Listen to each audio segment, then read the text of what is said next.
Hi family, எல்லாரும் எப்படி இருக்கீங்க? நான் தான் உங்கள் கணேஷ். இது வரைக்கும் நம்ம சேனலை சப்ஸ்கிரைப் பண்ணாதவங்க சப்ஸ்கிரைப் பண்ணி என்னோட ஃபேமிலியில் நீங்களும் ஒரு மெம்பராக இருங்க. இப்போ தான் ஃபஸ்ட் டைம் வரீங்க, நியூ வியூவர்ஸாக இருந்தால் ஆல்வேஸ் வெல்கம். இன்றைக்கி ஒரு முக்கியமான விஷயம் பார்க்க போகிறோம். வாங்க வீடியோக்குள்ளே போகலாம்.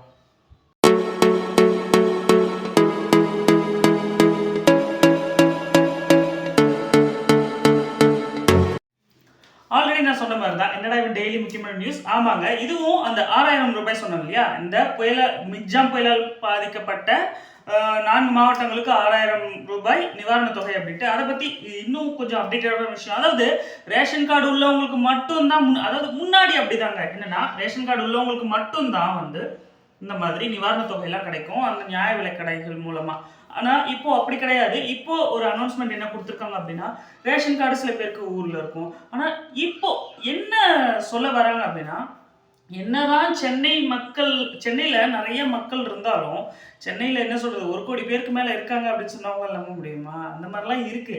ஏன்னா அந்த மாதிரி இருக்கிறதுல நிறைய பேர் இங்கே தான் இருக்காங்களான்னு கேட்டால் கிடையாது. நிறைய பேர் ரெண்ட்டுக்கு இருப்பாங்க, வாடகைக்கு தான் நிறைய பேர் இருப்பாங்க. சொந்தமாக இருக்கிறவங்க பார்த்தீங்கன்னா, உங்களுக்கு எதை எக்ஸாம்பிளாக சொன்னால் புரியும் அப்படின்னு பார்த்தீங்கன்னா, இந்த பொங்கல் டைம், தீபாவளி டைம் தொடர் விடுமுறை, அதாவது 2 நாள் 3 நாள் விடுமுறைலாம் வந்தால் நீங்கள் சென்னை சிட்டியை பாருங்கள், கண்டிப்பாக உங்களுக்கு தெரியும். ஏன்னா ரோடே வெறிச்சோடி போய் இருக்கும்.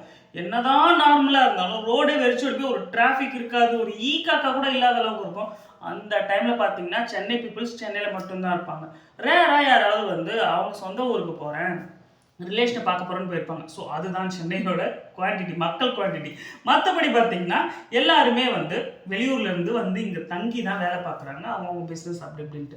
ஸோ இந்த வாட்டி அரசாங்கம் என்ன முடிவு எடுத்திருக்காங்க அப்படின்னா, சென்னையில் இருந்து, அதாவது வெள்ளத்தால் பாதிக்கப்பட்டாங்கன்னா எல்லாருமே தான் பாதிக்கப்பட்டிருக்காங்க. ஸோ ரேஷன் கார்டு வச்சுருக்கவங்களுக்கு மட்டும்தான் நிவாரண தொகை கொடுக்கணும்னா எப்படி? ஸோ அதனால் அவங்க என்ன முடிவு எடுத்திருக்காங்கன்னா, வெளியூரில் உங்களுக்கு ரேஷன் கார்டு இருந்தாலும் சென்னையில் தான் நீங்கள் இருக்கீங்க அப்படின்னா உங்களுக்கு, அதாவது என்ன சொல்கிறது, ரெண்டல் அக்ரிமெண்ட் இந்த அட்ரஸில் தான் இருக்கேன் அப்படின்றதுக்கு உண்டான ஒரு 3 மாதத்துக்கு முன்னாடி உள்ள ப்ரூஃப் அந்த மாதிரி ஏதாவது இருந்ததுன்னா அதெல்லாம் கொடுத்து நீங்கள் நானும் இங்கே தான் இருக்கேன், சென்னையில் தான் இருந்தேன், நானும் புயலால் தான் பாதிக்கப்பட்டிருப்பீங்க கண்டிப்பாக. ஏன்னா இந்த அட்ரஸில் இருக்கீங்கன்னா கண்டிப்பாக பாதிக்கப்பட்டிருப்பீங்க. ஏன்னா 4 மாவட்டத்துக்குள்ளதை மட்டும்தானே கொடுக்குறாங்க, மொத்த தமிழ்நாட்டுக்கும் கிடையாது. ஸோ அதனால் நீங்கள் அட்ரஸ் ப்ரூஃப் அந்த மாதிரி கொடுத்து ரெண்டல் அக்ரிமெண்ட்லாம் கொடுத்தீங்கன்னா அவங்க அக்செப்ட் பண்ணிக்கிட்டு உங்ககிட்ட பேங்க் டீட்டெயில்ஸ்லாம் வாங்கிக்கிட்டு அது எப்படி கொடுப்பாங்க அப்படின்றது தெரில. இப்போ முதற்கட்டமாக ரேஷன் கார்டு வச்சுருக்க எல்லாருக்குமே டோக்கன் விநியோகம் போயிட்டுருக்கு. ஸோ இன்னும் ஒரு 2 or 3 டேஸில் இந்த 6000 ரொக்கமாக கொடுக்கறதுக்கு ஆரம்பிச்சிருவாங்க. இந்த 6000 ரொக்கமாக கொடுக்குறதுல ஆல்ரெடி உங்களுக்கு ஒரு விஷயம் சொல்லியிருந்தேன். இன்னைக்கு பொதுநல வழக்காக கோர்ட்லேயும் ஒருத்தர் என்ன தாக்கல் பண்ணியிருந்தார் அப்படின்னா, 6000 ரூபாயை ரொக்கமாக தரக்கூடாது, எல்லாருக்கும் பேங்க் அக்கௌண்ட்டில் கொடுக்கணுன்ட்டு முன்னாடியே நான் சொன்னேன். அதாவது என்னதான் இந்த 4 மாவட்டத்துக்கு கொடுத்தாலுமே இந்த 4 மாவட்டத்தில் இருக்க எல்லாருக்குமே மகளிர் உரிமை தொகை போகுதான்னு கேட்டால் கண்டிப்பாக கிடையாது. அப்போது என்னன்னா நிறைய பேர் இப்போ வரைக்குமே பேங்க்கில் அக்கௌண்ட் இல்லாமல் தான் இருக்காங்க, ரேஷன் கார்டு வச்சுருந்தாலும். ஸோ அப்போ அவங்களுக்கு என்னன்னா எப்படி கொடுக்க முடியும்? ரொக்கமாக தானே கொடுக்க முடியும். ஸோ இந்த பொதுநல வழக்கை நீதிமன்றம் என்ன சொல்லியிருக்காங்கன்னா, இது அவசர வழக்காக எடுத்து விசாரித்தாலும் இதை என்னென்னா விசாரிச்சுட்டாங்க. இது நிவாரணத் தொகை ரொம்ப ரொம்ப அவசியமானது. இப்போ போயிட்டு பேங்க்கில் போடணும், அதில் போடணும் அப்படின்னா அப்போது அதுக்கு கொஞ்சம் நாள் எடுக்கும். எதுக்குன்னா பாதிக்கப்பட்ட எல்லார்கிட்டையும் டீட்டெயில்ஸ் வாங்கி அவங்க எல்லாருக்குமே அக்கௌண்ட் இருக்கான்னு செக் பண்ணி வெரிஃபிகேஷன் அது இதுன்னு நிறைய வேலை இருக்குது. ஸோ கோர்ட்டில் என்ன சொல்லிட்டாங்கன்னா அதெல்லாம் முடியாது, அவங்க ரேஷன் கார்டில் கொடுக்குறதே ஓகே ஃபைன் அப்படின்ட்டாங்க. ஸோ இந்த பொதுநல வழக்கை முடிச்சு வச்சுட்டாங்க.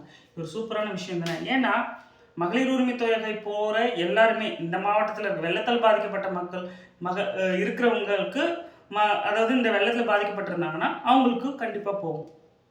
மகளிர் உரிமை தொகை வாங்காதவங்களுக்கும் போகும். ஸோ இதுதான் ஒரு காமன். ஆல்ரெடி சொல்லியிருந்தேன் இல்லையா, எல்லாருக்குமே பேங்க் அக்கௌண்ட் இருக்கா அப்படின்னு கேட்டால் கிடையாது, நிறைய பேருக்கு இல்லை. ஸோ அதனால தான் கோர்ட்லேயும் இப்படி சொல்லியிருக்காங்க. ஸோ இது ஒரு நல்ல விஷயம்தான். இன்னொரு விஷயம் என்னென்னா, 6000 கண்டிப்பாக யார் யாருக்கெல்லாம் டோக்கன் கொடுத்தாங்களோ கண்டிப்பாக கொடுப்பாங்க. ஸோ அதனால் உங்களுக்கு டேட் என்றைக்கு அலாட் பண்ணுறாங்க அப்படின்ட்டு அந்த டேட்டில் போயிட்டு வாங்குங்க.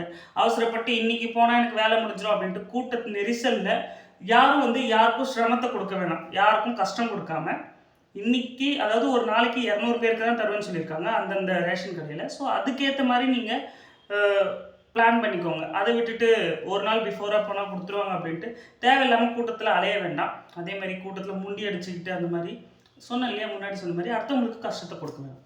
எனிவே 6000 கண்டிப்பாக வர வேண்டியவங்க எல்லாருமே கண்டிப்பாக வரும். ஓகேங்களா? முக்கியமாக இந்த மிக்ஜாம் புயலால் பாதிக்கப்பட்ட 4 மாவட்டங்கள் உள்ள மக்கள் எல்லாருக்குமே கிடைச்சிரும். So don't worry. ஓகே, இந்த வீடியோவில் சொன்ன விஷயங்கள் உங்களுக்கு கண்டிப்பாக புரிஞ்சிருக்கும்னு நினைக்கிறேன். புரிஞ்சிருந்தா சேனலை சப்ஸ்கிரைப் பண்ணி சப்போர்ட் பண்ணுங்கள். நெக்ஸ்ட் வீடியோவில் பார்க்கலாம். நன்றி.